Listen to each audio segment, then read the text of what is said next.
Bonjour monsieur, Bonjour à vous. présentez-vous à guinématin.com. Vous avez M. Keta Mamadi, principal du collège Carrière. Monsieur Keita, merci de recevoir guinématin.com chez vous. Qu'est-ce qui s'est passé ce matin dans votre établissement? Je crois que ce matin, je suis venu à l'école, j'ai réuni les élèves autour de moi pour continuer à faire une sensibilisation par rapport à l'événement qui se passe dans ces jours-ci, le cas des contractuels. Je les ai expliqué pourquoi les contractuels ne viennent pas au jour d'aujourd'hui dans les établissements. Donc c'était tout. Je suis venu, je les ai expliqués. Alors je les ai dit aux enfants de rester en classe. Nous avons des contractuels, 4 contractuels étaient programmés pour la journée d'aujourd'hui. Nous avons pu couvrir les professeurs qui n'étaient pas venus par certains d'autres pour que le cours continue dans les conditions normales. Je crois que c'est ainsi que nous avons évolué jusqu'à 9h55. Dès 9h50, dans les environs de 9h55, nous avons vu des jets de pierre de l'extérieur pour la cour. L'émotion des élèves étant telle, ils ont commencé à crier. Mon personnel et tout le staff, nous sommes sortis pour cadrer, pour dire de rester dans la salle avec les surveillants. Alors, c'est dans cet état d'euphorie-là, les gens venaient de tous les côtés. On cherchait à se construire les élèves.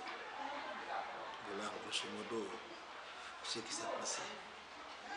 À votre avis, qui jetait ces pierres de l'extérieur de l'établissement? Nous ne le connaissons pas, nous sommes dans une cour. Nous sommes encerclés, nous sommes dans la salle de classe, nous sommes dans le bureau.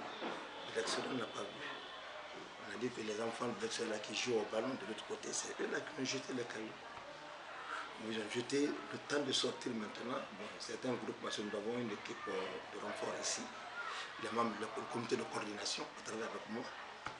Donc cette équipe-là était là à côté, alors il dit, bon monsieur, alors nous allons pourchasser ces enfants-là.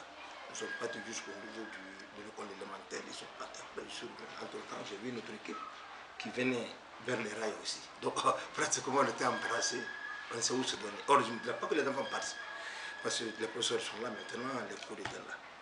Donc d'euphorie, d'un cri, voilà ce dérapage est venu par après. Donc ça veut dire que ça n'a rien à voir avec les professeurs contractuels, bon, cette manifestation d'aujourd'hui? Voilà, non, peut-être c'est une continuité, parce que les élèves la tiennent à ce que les contractuels ne sont pas présents. Nous avons dit que ça n'a pas d'importance. Si le contractuel n'est pas là, s'il n'est pas remplacé, vous chômez le cours, là on peut comprendre. Mais vous ne chômez pas le cours. Pour les absents, il est remplacé par notre professeur qui vous dispense le cours, même que le professeur. Alors, quel est l'impact? Celui qui est là, il ne donne pas mieux que celui qui est absent. Et celui qui est absent ne donne pas mieux que celui qui est présent. Mais où on va? Voilà ce que j'ai dit pratiquement par rapport à ça. J'ai dit, non, les enfants m'ont compris. J'ai dit, il faut que nous travaillons. C'est dans votre intérêt, ils sont en train de discuter leurs droits à partir du département. Mais nous sommes en train de vous cadrer, si vous élèves, pour ne pas que vous perdiez les cours. Sur 23 programmés, 4 professeurs sont contractuels. Donc, 19 sont déjà présents. Donc, les 4 là, la direction était en mesure, nous étions déjà dans la salle de classe pour pouvoir couvrir. Parce que mon premier directeur des études est un physicien, le second est un mathématicien, le professeur de mathématiques et physique était présent, les deux directeurs des études remplaçaient directement. Et moi, j'étais dans la salle, maintenant, on continue à sensibiliser pour que tout aille de mieux. Mais toujours ils disent non, il faudrait que leur professeur vienne, il faut que leur professeur vienne. Bon, on ne sait pas si c'est les éléments là qui ont menti, je ne sais pas, mais c'est là. Monsieur Keita, vous teniez à l'instant une réunion de crise. Et quelles dispositions comptez-vous prendre dans les jours à venir ou du moins dans les heures à venir? Non, je ne peux que sensibiliser mes élèves. Les professeurs sont là. Les contracteurs, eux, je les appelle tous les jours au téléphone d'accepter de venir. Il ne faut pas voir ce qu'ils sont en train de dire, même s'ils sont en train de réclamer leurs droits, ce qui s'ensuit. Moi, je leur dis de tout faire le maximum d'eux-mêmes, faire un sacrifice pour venir enseigner les jeunes frères et les enfants là qui sont innocents.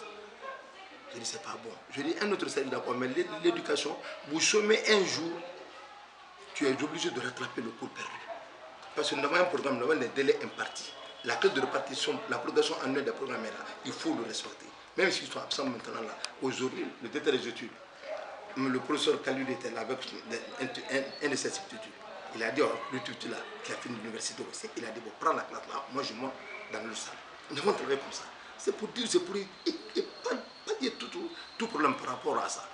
Bon, l'entretien, la rencontre avec les professeurs tutélaires, je ne pourrais que leur dire de venir à l'école maintenant. Ensemble, nous allons essayer de conjuguer le même mot pour que nous puissions éviter l'absence des professeurs. Parce que j'ai 13 contracteurs chez moi, mais 4 ou 3 sont programmés par jour. Donc l'absence de 3 à 4 professeurs par jour ne peut pas empêcher. Si les gens ne sont pas de mauvaise foi, si on ne me déloge pas par les jets de pierre, vraiment il n'y a pas de problème sur moi. Mais si on déloge, il y a des enfants qui vont crier, les cris là maintenant comme trouver le costume. Par jour, si je programme 4 sur 23, 19 sont présents, je peux faire le cours. Mais si j'ai les 23 salles de classe et j'ai 3 absents, qu'est-ce qui m'empêche?